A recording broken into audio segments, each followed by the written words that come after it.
So the authorities just notified me they're condemning the tiny house and we have to move out. ASAP. Don't know when ASAP is, but I'm told a lot that I probably should get something bigger. They don't know why we live in something so small. First of all, when we built it, the code book said that if it was below 200 square feet, then there was no code enforcement. So we built it right at, I think 197. What is it? 12 by 16. I forget what it is, but then when the code enforcement came out here, because we were called in, he noticed it was on a trailer frame. So this was a mobile home, and we knocked down the mobile home. I mean, it was falling down pretty badly, actually. And here's a video clip of that.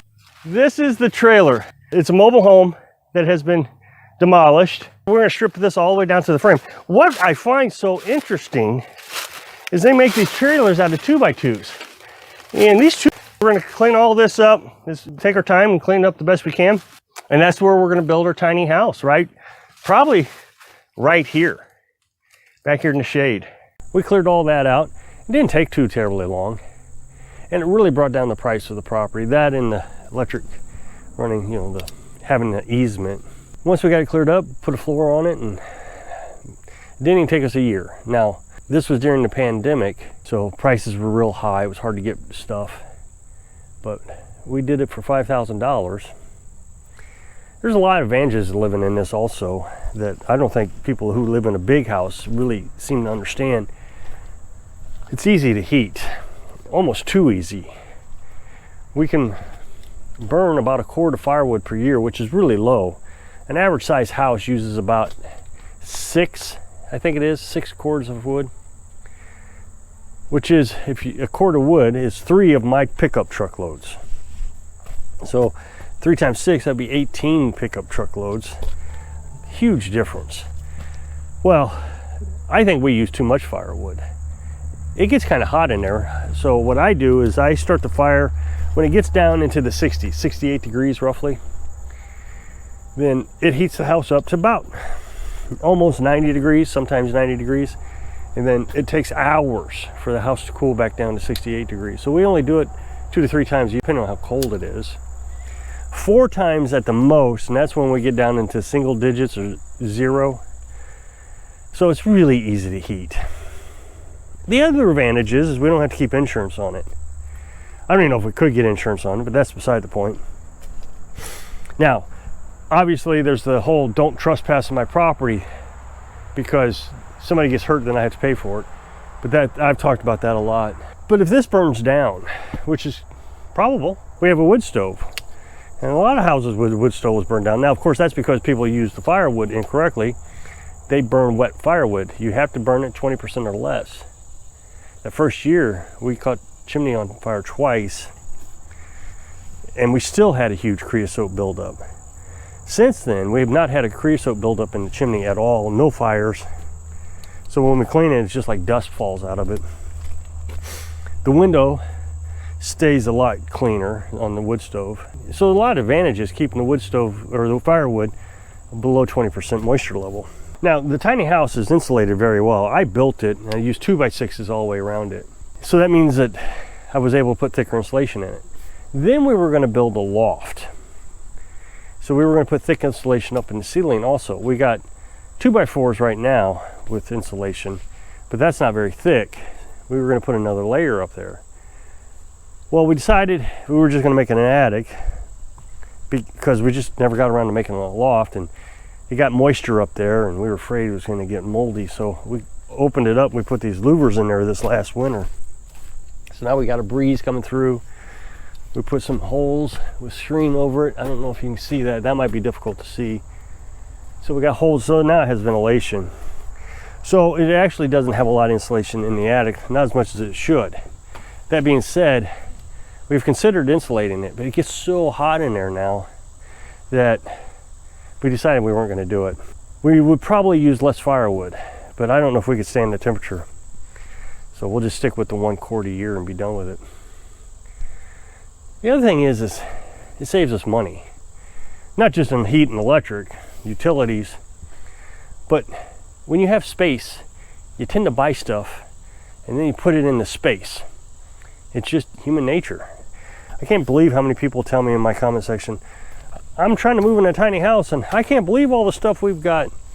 You could sell all the stuff you have in your house that you don't use to build a tiny house.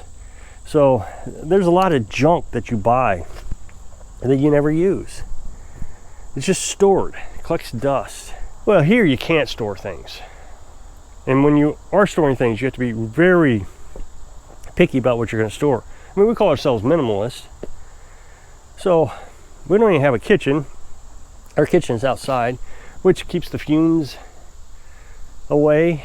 It doesn't heat up the house, so the air conditioner doesn't kick on. When we're canning, we got both these things. We got 2 stoves, and we got both of them just roaring. Can you imagine how hot it would get in the house? I remember when I canned vegetables years ago. It got hot in the house really bad. So now you're trying to air condition something that you're trying to heat. So you just spin and spin and spin. And the other thing is I don't know how much space of a house that we actually used. We had a 400 square foot house, and the kitchen, we never sat in the kitchen. We worked so much that dishes would pile up just because we were just overworked, so we didn't do dishes right away. Carolyn has to do dishes now. I talked to you about her chores and my chores. So she does dishes as soon as supper is over.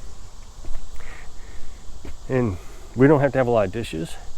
It keeps the wardrobe smaller. We don't need a lot of clothes. When we live out here by ourselves, nobody bothers us, so our wardrobe is 3 or 4 outfits. Nothing fancy. I don't know, people seem to think that we live like savages or something, but I don't see it that way. I just think it's less stress. There's so little stress that comes with this house. I built it pretty strong. Never built anything in my life that would be considered a structure I would want to live in. But I built it pretty strong. It has not needed one repair. I had to tighten the door a little bit. The screws came loose, so I put longer screws in it. At the hinges, that's the only thing I think I've had to work on. So it's solid. It's on a trailer frame, so it's susceptible to high winds. And I really felt like we were going to have a problem with high winds because I've been in a mobile home in high winds, and that's what this is sitting on, a mobile home frame. But you can't even feel it. And the thing is that the wind just hits us right straight from the north here, head on. Big wall of wind. Don't feel a thing. There's just a lot of advantages living in a tiny house that people who live in a big house just can't see. We've gotten so spoiled to it. The thing is a family of 4 used to fit in the same size house as a family of 2 fit into now. So back in the 20s, house sizes, let's say 400 square feet. There was actual numbers to this. So each member of the house got 100 square feet. Well, now it's like each family member needs 200 square feet or 300. I mean, it's quite a bit bigger. And who is making us do this? Why do we have to have bigger houses? Banks want us to do this. Back in the 20s or 30s, the American dream had to have a white picket fence with a house and 2 cars. Oh, wow, American dream. Who came up with that dream? That's not my dream. American dream. The bankers came up with it. They all got together, and I'm not going to get into all the fancy terms and words that they actually did, but they still get together once a year in California, and they talk about how they're going to take our money. That's just how it's done. So they want you to have a big house, be buried in debt for the rest of your life, and then say the best investment you can make is a house. Well, until the economy crashes, and we saw that in 2008, people lost their shirts on their houses. And then if you get foreclosed on, you lose all that money that you had into it. There's just nothing that I see great about this. I mean, I owned a house before, never got it paid off. It was like paying rent. That's basically all it was. But this I own. No matter what happens, I was able to build it with cash I had on hand. No matter what happens in the world, I can still own it. Oh, but what about taxes? You don't own anything as long as you have to pay taxes. I can afford the $43 a month. Oh, they're going to go up. Okay, they go up. Let's say they double it, triple it. I'm still not even a house payment. So per year. So I can deal with that. So people criticize me that my yard is too small, or what about those power lines? Well, keeps the price of the taxes down. Tiny house keeps the taxes down. If I put a $200,000 or $300,000 home on here, $500,000 home on here, what do you think is going to happen to the property taxes? They're going to go up. I can't afford property taxes. I hear that all the time. Well, then get rid of the house. That's property. They're taxing you because you want to be fancy. They want your money. If you're going to act like you're rich, they're going to treat you like you're rich.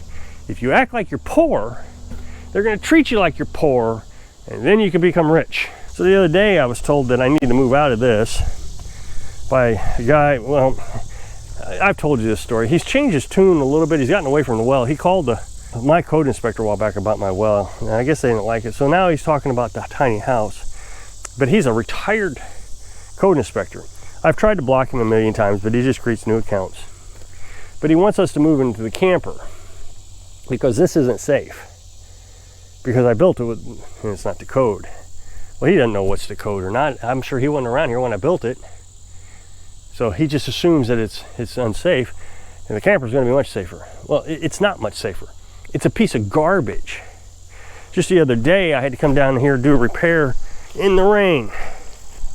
The siding on it just pops loose. That popped out for some reason.